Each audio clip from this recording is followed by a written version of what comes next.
Hello guys, welcome back to my channel. So in the first part we see how to install C compiler in Visual Code. In this tutorial we gonna see about structure of C program like constants, expressions, statements, statement blocks, functions blocks. Okay, let's begin.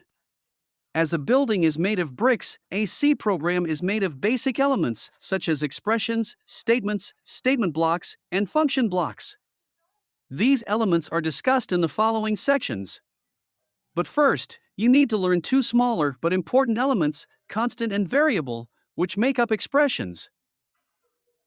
Constant. As its name implies, a constant is a value that never changes. A variable, on the other hand, can be used to present different values. Example I equals 1 in this I is variable and 1 is constant. Because 1 is always 1 but I is contain value 1 after the code executes. The second is expressions. An expression is a combination of constants, variables, and operators that are used to denote computations. For instance, bracket 2 plus 3 times 10 is an expression because it contains constant, variable, and operators. The third is operators. As you've seen, an expression can contain symbols such as addition, subtraction, multiplication, division, and modulus. In the C language, these symbols are called arithmetic operator. The fourth is identifiers. Along with numbers, operators, and expressions can also contain words that are called identifiers. Function names, such as return, and variable names, such as I, as well as reserved keywords, are all identifiers in C. There are rules of identifiers in C. They are: identifiers must be A to Z, 0 to 9. But these can't be used as the first character and underscore. Example: stop underscore sign, loop 3, underscore pause are valid identifiers. But there are illegal rules you can't use in identifiers, like arithmetic signs, periods, apostrophe or quotes, and other special characters. Example: for flags, sum.result, method *4 are invalid identifiers. The next is statement.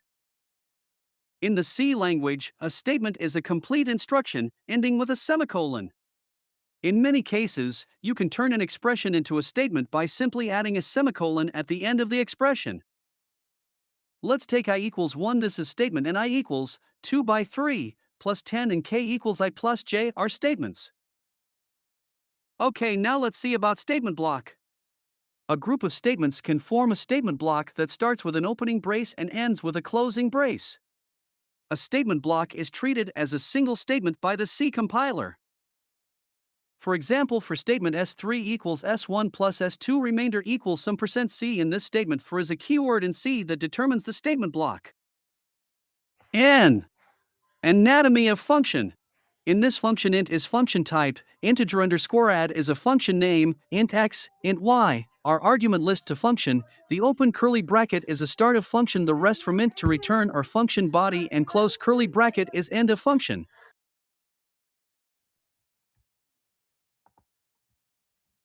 Let's finish it by making function call. First, let's create our function by using our previous knowledge. Integer underscore add. Then create arguments. Let's open curly bracket. Integer result. Then assign result to the arguments x plus y.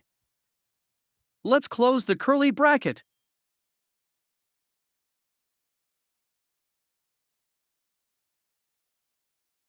Now let's create main function integer sum. Sum equals integer underscore add, then 5, 12. Print function addition of 5 and 12 is %d new line, sum then return 0.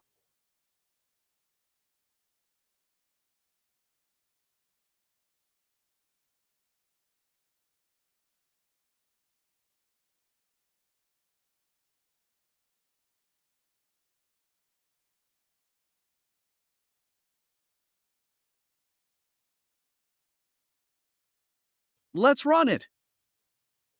Ow! I forget to add header file.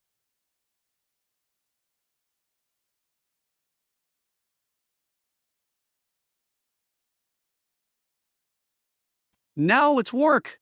What I do is I create integer add function to add two numbers and call it in the main function to add 5 and 12 and to print the sum.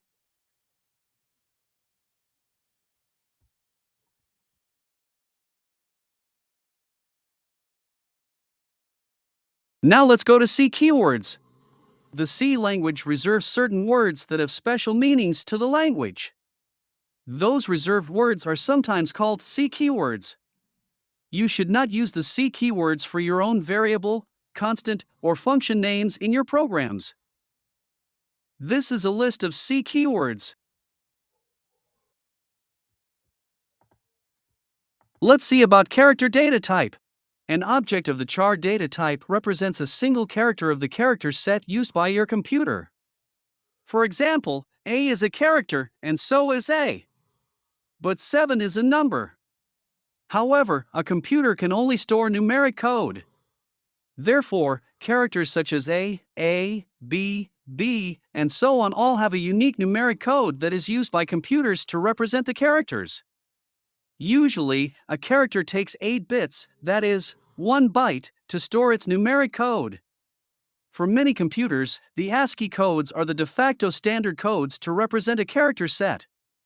ASCII, just for your information, stands for American Standard Code for Information Interchange. The original ASCII character set has only 128 characters because it uses the lower 7 bits that can represent 27, that is, 128 characters. The format we use is char variable name. Example char x, y, z. Then let's assign them.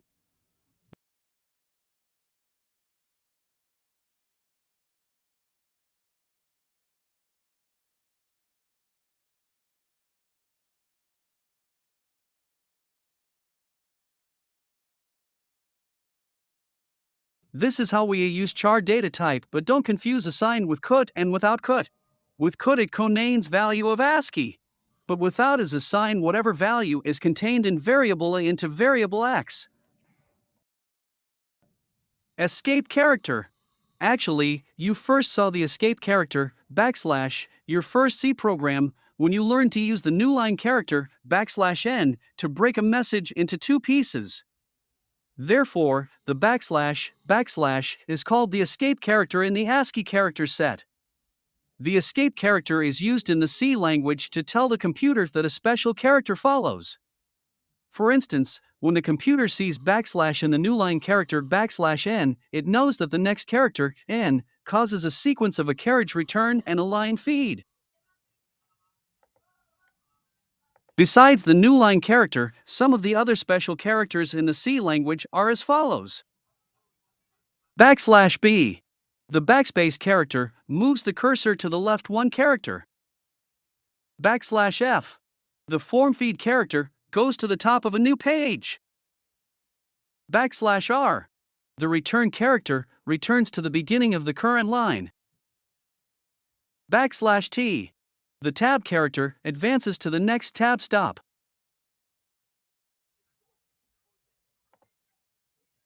Okay, now let's see the char data type in practice.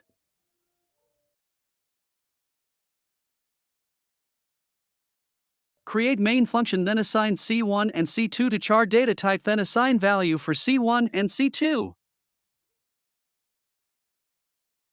Now let's create printf function.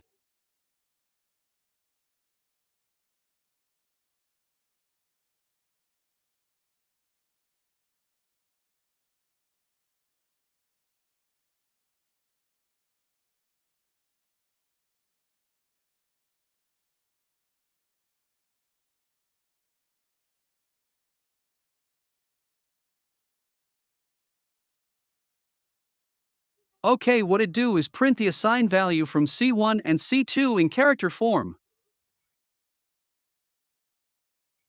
Let's see another example by assigning ASCII values 65 and 97.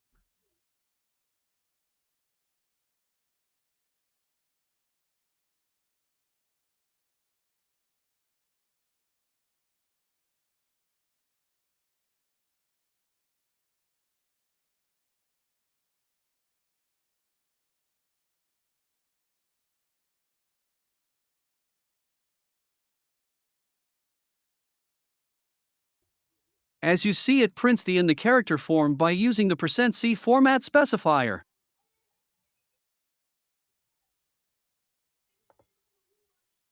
The int data type. The int keyword is used to specify the type of a variable as an integer. Integer numbers are also called whole numbers, which have no fractional part or decimal point. Therefore, the result of an integer division is truncated simply because any fraction part is ignored. The basic declaration format of int is int variable name.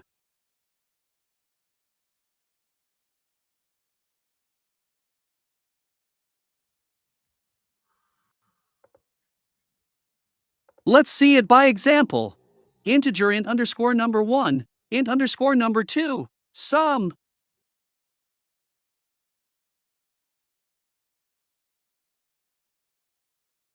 Then assign value to int underscore number 1 equals 32 and int underscore number 2 equals 10.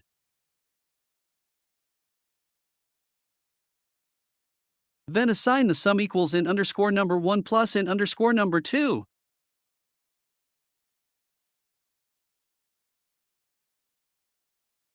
Let's make it to print the sum value.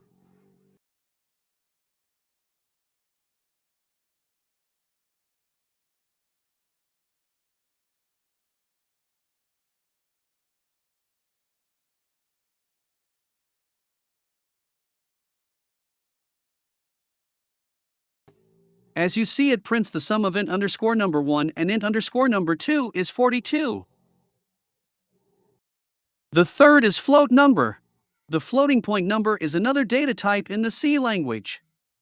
Unlike an integer number, a floating point number contains a decimal point.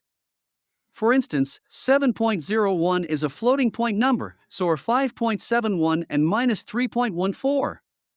A floating point number is also called a real number. A floating point number is specified by the float keyword in the C language.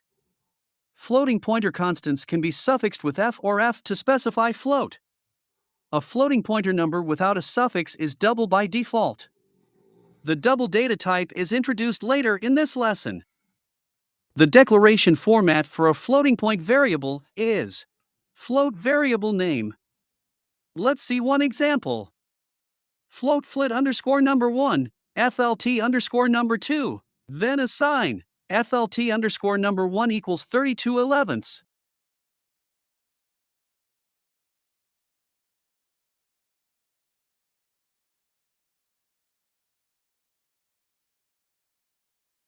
And FLT underscore number 2 equals 32.0/10.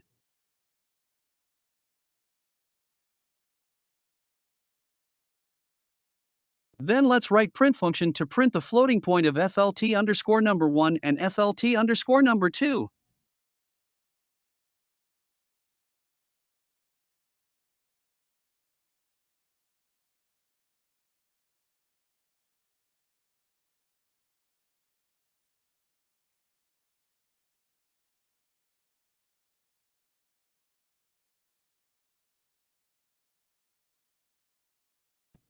As you can see, the result, the floating point of 32/11 is 2.0000 and 32.0 divided by 10 is 3.20000.